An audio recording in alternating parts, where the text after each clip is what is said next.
Welcome दोस्तों, welcome to MH के classes. तो आज हम आपके लिए लेके आए हैं इंग्लिश का जो पेपर हुआ है बीएड में इंग्लिश का जो सेक्शन था उसका एनालिसिस। ठीक है, तो काफ़ी मुश्किल से ये क्वेश्चंस हमारे के पास इकट्ठा हो पाए हैं। जितने भी हमारे स्टूडेंट्स थे उन्हीं ने हमें ला के ये क्वेश्चंस दिए हैं, प्लस जो ऑप्शंस होते हैं ये जितने क्वेश्चंस के वो सब उनको याद नहीं थे, इसलिए हम ऑप्शंस आपको नहीं दे पा रहे हैं अनफॉर्चुनेटली। तो लेकिन क्वेश्चंस है उनके जो जितने भी प्रोबेबल आंसर हो सकते हैं, जैसे कि जो आपको दिख रहे होंगे इनके एंटोनिम्स जैसे कि पूछे गए हैं, सिनोनिम पूछा गया है, तो बहुत सारे हो सकते हैं। ऑप्शन में क्या होगा उस हिसाब से लगाना होता है, लेकिन वो क्या प्रोबेबल आंसर हो सकता है वो हम आपको प्रोवाइड करेंगे।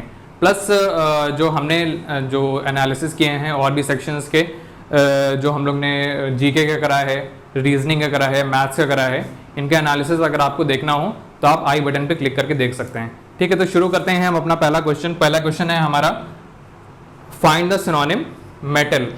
ठीक है, तो मेटल का क्या मतलब होता है हिंदी में? मेटल का मतलब होता है साहस। ठीक है, तो यहाँ पे मेरे स्टूडेंट्स यहाँ पे मौजूद हैं, उनसे पूछते हैं कि इंग्लिश में ये मेटल का जो इसको हिंदी में जो मतलब है उसके इंग्लिश में क्या सिनोनिम्स हो सकते हैं। ठीक है, तो चलिए आप बताइए। Sir bravery. राइट, एक हो सकता है ब्रेवरी में, जैसे जैसे ये लोग बताते जा रहे हैं मैं यहाँ पे लिखता जा रहा हूँ। एक हो गया ब्रेवरी। ठीक है, चलिए आप बताइए। Sir audacity. Audacity, right. एक और हो गया हमारा ओडेसिटी, और एक और जानने की कोशिश करते हैं। 3 मैं आपको प्रोवाइड करता हूँ, एक और बताइए आप। सर करेज। करेज, राइट, क्योंकि ये साहस है। साहस का सीधा सीधा मतलब जो हम लोग कॉमन लाइफ में यूज करते हैं वो करेज ही यूज करते हैं। ठीक है, तो एक और हो गया हमारा करेज। ठीक है, नेक्स्ट हमारा क्वेश्चन है find the meaning of given words. 2 question है इसमें, विस्प और गार्निश।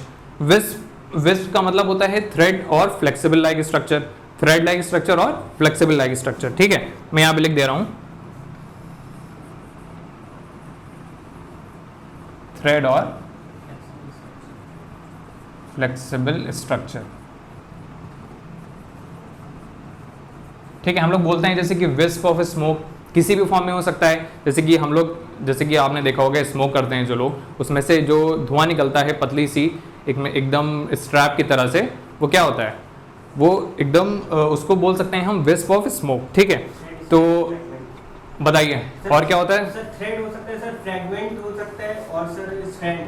थ्रेड हो गया, और हो गया एक मैं यहाँ पे लिख दे रहा हूँ फ्रैगमेंट, राइट, और सर स्ट्रैंड भी। और राइट स्ट्रैंड।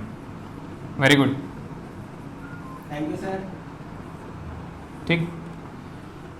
नेक्स्ट है गार्निश। गार्निश सबको पता ही होगा, खाने में जैसे कि हम लोग को डेकोरेशन करना होता है, खाने को डेकोरेट करके प्रेजेंट करना होता है, तो हम वहाँ पे क्या यूज़ करते हैं? गार्निश। अच्छा सा गार्निश किया हुआ खाना, हमें होटल में, अच्छे होटल में जाते हैं तो हमें गार्निश करा हुआ खाना मिलता है। ठीक है, तो इसका जो और क्या मीनिंग हो सकता है आप बताएं। डेकोरेट। डेकोरेट, डेकोरेट तो मैंने अभी बता दिया, ऐड ऑन, एम्बेलिश। डेकोरेट हो गया, एड ऑन हो गया, राइट, वेरी गुड। और एम्बेलिश, एम्बेलिश की स्पेलिंग आप क्या लिखेंगे? Sir EMBELLISH। ठीक, वेरी गुड। नेक्स्ट, ये समझ में आ गया होगा मैं उम्मीद करता हूँ। गार्निश का क्या मतलब होता है? डेकोरेट करना। और डेकोरेट एक नॉर्मल जो डेकोरेट है मैंने लिख दिया है। एड ऑन, एड ऑन का मतलब ये डेकोरेट करना, किसी अच्छी चीज़ को प्रेजेंट करना, जैसे कि फ्लावर्स होते हैं, फ्लावर्स को डेकोरेट करके प्रेजेंट करना। ठीक है, और एम्बेलिश। ठीक, नेक्स्ट हमारा क्वेश्चन है find the antonym of humble. Humble का क्या एंटोनिम? एंटोनिम मतलब ऑपोजिट पूछा है। हम्बल का क्या मतलब होता है? विनम्र। ठीक है, इसमें जरा भी घमंड ना हो। ठीक है, तो अब इसका एंटोनिम हम पूछते हैं क्लास में, आप बताएं। Sir arrogant. Arrogant, right, antonym है, हम्बल है, तो इसका ऑपोजिट बताना है, तो एक हो गया हमारा एरोगेंट। और क्या हो सकता है? Sir haughty. Haughty, right, spelling क्या रहेगी? HAU, right, USTY। ठीक है, HOTTY नहीं यूज करिएगा आप लोग, गलती हो जाएगी। यहाँ पे होता है HAUGSTY। ठीक है, नेक्स्ट हमारा क्वेश्चन आता है, ये तो बहुत इजी है। ये नेक्स्ट पार्ट है जो है find the correct spelling. Correct spelling तो मैं उम्मीद करता हूँ यहाँ पे जितने भी आप लोग व्यूवर्स हैं सब करेक्ट लगा के आए होंगे। पहला है, इसमें आपको देखिए क्या लग रहा है कि एडिटर बताना है। एडिटर की स्पेलिंग ये हो सकती है, नहीं हो सकती है, ये हो सकती है, वाई तो हो ही नहीं सकता, डबल टी भी नहीं हो सकता, राइट। करेक्ट स्पेलिंग क्या है हमारी? AEDITOR। ठीक है, सेकंड क्वेश्चन क्या है? सेकंड क्वेश्चन है अकॉम्प्लिश। अकॉम्प्लिश सबसे पहले हमने देखा अकॉम्प्लिश में ई नहीं होता है तो ये गलत हो गया। डबल सी वाई भी नहीं होता है, ये भी गलत हो गया। सी सिंगल सी नहीं होता, ये भी गलत हो गया। तो ए ही हमारा करेक्ट ऑप्शन हो गया। ठीक है, थर्ड पे आते हैं। थर्ड पे आ गया हमारा कंसिडरेशन। ए तो हो ही नहीं सकता, कंसिडरेशन में ए तो आता ही नहीं है, तो ये हो गया हमारा गलत। नेक्स्ट हो गया हमारा कंसिडरेशन। सी पार्ट हमने देखा, कंसिडरेशन में कन सी यहाँ पे ई गायब कर दिया इन्होंने। ठीक है, तो ये भी हो गया हमारा गलत और ये भी हो गया हमारा गलत। तो इस करेक्ट ऑप्शन हो गया हमारा ये वाला। ठीक है दोस्तों, चलते हैं, बढ़ते हैं हम अपने नेक्स्ट क्वेश्चन की तरफ।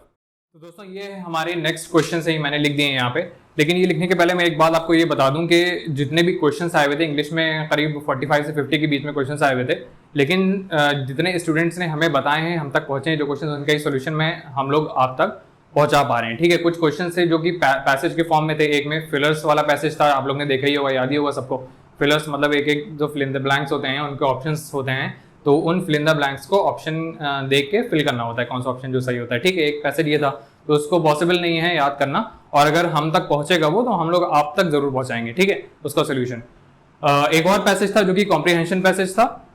उसमें आपको पता ही होगा कॉम्प्रिहेंशन पैसेज क्या होता है, उसको पढ़ के क्वेश्चंस के आंसर देने होते हैं। ठीक है, तो ये इस तरह के क्वेश्चंस थे। तो हम लोग चलते हैं, जितने भी क्वेश्चंस हमें मेरे पास हैं उनको कैसे सॉल्व करते हैं। ठीक है, find the meaning of idiom child's play. ठीक है, तो यहाँ पे हमारे स्टूडेंट्स उनसे पूछते हैं कि चाइल्ड्स प्ले का क्या मतलब होता है। चलिए आप बताइए। सर बच्चों का खेल। बच्चों का खेल, राइट। तो बच्चों का खेल आप सबने पता होगा कि हम लोग कहते हैं कि काम कोई भी काम होता है बहुत ईजी होता है, तो हम लोग ऐसे देख के अरे यार ये तो बच्चों का खेल है, ये तो हम कर ही लेंगे। ठीक है, तो उसको इंग्लिश में क्या बोलेंगे? Sir easy task. Easy task, right. तो इसका ऑप्शन आप लोग ने देखे होंगे, अगर आंसर इसका इजी टास्क हुआ, मैं प्रोबेबल आंसर यहाँ पे लिख दे रहा हूँ, इजी टास्क। ठीक है, बहुत आसान काम, कोई भी आसान काम जिसको हम लोग देख के बोले अरे यार ये तो बहुत आसान काम है, लेकिन हम लोग नॉर्मल वर्ड्स में क्या बोलते हैं, अरे यार ये तो बच्चों का खेल है, दिस इज चाइल्ड प्ले। ठीक है, नेक्स्ट है हमारा वन वर्ड सब्स्टिट्यूशन। क्वेश्चन है science deals with the study of human body, इसका वन वर्ड सब्स्टिट्यूशन क्या होगा। ठीक है, इसमें कुछ ऑप्शंस कंफ्यूजिंग थे, जो स्टूडेंट्स ने हमें दो ऑप्शन बताए हैं उसमें से एक आंसर सही है, एक आंसर जो बहुत लोगों ने मैं सोचता हूँ कि लगाया होगा वो है फिजियोलॉजी। ठीक है, फिजियोलॉजी का क्या मतलब होता है? फिजियोलॉजी का क्या मतलब होता है सर? फिजियोलॉजी का मतलब होता है sir how living thing functions. How living thing functions मतलब उनका प्रोसेस, राइट। तो लिविंग थिंग्स किस तरह से फंक्शन करती हैं, उनका क्या प्रोसेस है वो है। लेकिन हमसे पूछा क्या गया है? हमसे पूछा गया science deals with the study of human body, मतलब उनके बारे में। ठीक है, प्रोसेस अलग चीज हो गई, तो ये इसका सही आंसर क्या होगा हमारा? एनाटॉमी। ठीक, राइट आंसर इज एनाटॉमी। ठीक है, ये समझ में आ गया होगा आप लोगों को। नेक्स्ट इसी का वन वर्ड सब्स्टिट्यूशन का है a short story with a moral. ठीक है, a short story with a moral. Moral story, बड़ी स्टोरीज में भी मॉरल होते हैं, छोटी स्टोरी में भी मॉरल होते हैं, लेकिन हमसे पूछा है a short story with a moral. ठीक है, पहला ऑप्शन है हमारा नॉवेला। नॉवेला क्या होता है? नॉवेला होता है कि जो बेसिकली नॉवेल्स होते हैं उनका छोटा फॉर्म। ठीक है, छोटे फॉर्म पतली बुक्स होती हैं, आप लोग ने पढ़ी होंगी, उनको नॉवेल्स नहीं, उनको हम लोग यूजुअली टर्म में नॉवेल्स बोल देते हैं, लेकिन वो नॉवेला होता है। ठीक है, तो ठीक है इसमें भी होगा, लेकिन ये शॉर्ट स्टोरी की बात कर रहा है। ठीक है, तो वो हम लोग अभी यहाँ पे क्या सर्च कर रहे हैं कि शॉर्ट स्टोरी, लेकिन नॉवेला नॉवेल का छोटा फॉर्म, लेकिन फिर भी है तो वो बड़ा ही। ठीक है, तो ये ऑप्शन हमारा करेक्ट नहीं है। ठीक है, नेक्स्ट है हमारा फोक। फोक तो यहाँ पे एकदम अलग ही चीज हो गई। फोक हो गया यहाँ पे राइम्स, जो राइम्स होती हैं, जो गजलें होती हैं, उनको जो गाया जाता है गजलों के फॉर्म में, उनको कहते हैं फोक। फोक सिंगिंग आपने सबने सुना ही होगा।